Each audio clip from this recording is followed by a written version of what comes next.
Equity markets are discounting mechanisms. And what they do is try to discount all the events that might pertain to the prices of stocks and the indices that they comprise, to come up with some sort of rational calculation.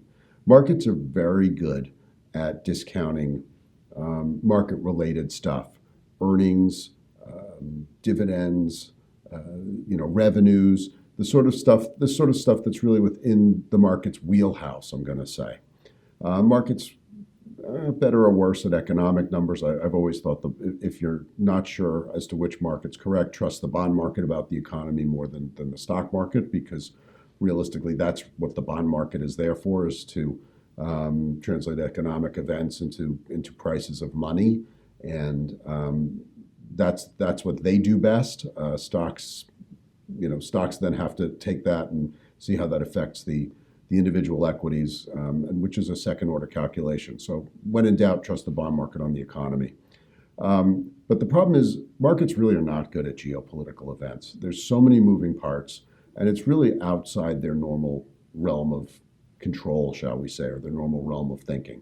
I think it's important to think this through, because as we're making this video on Thursday afternoon, there's been a series of geopolitical events that have swung the markets in either direction today.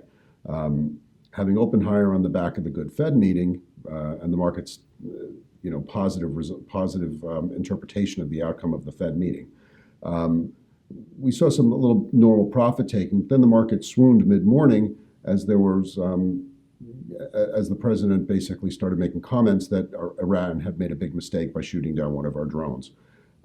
Let me back up and say that under normal circumstances, that really should have spooked the markets. But I guess, again, being liquidity focused, or just feeling that this is all bluster, the markets are either in some sort of denial about the geopolitical events. Not all markets shrugged it off. Oil markets traded higher.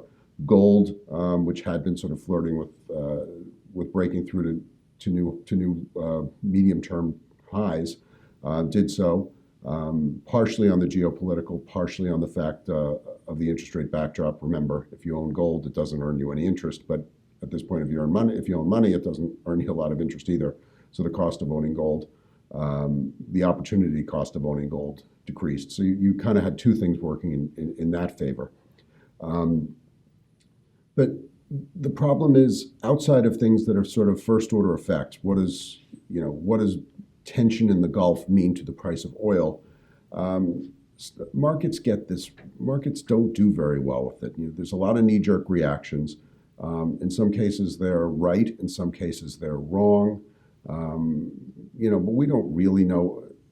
The average investor certainly has no idea what's going on in the Middle East right now, and I'm picking on that one because that's the one that people are focused on at the moment. My thought is, treat the geopolitical news with a grain of salt, not in terms of how to live your life, but in terms of how to work it into your investment strategies. Again, I think if there's a sort of a first order effect, that becomes tradable. Do you trade oil on events in the Middle East? Yeah, probably. Do you trade high-tech stocks on events in the Middle East?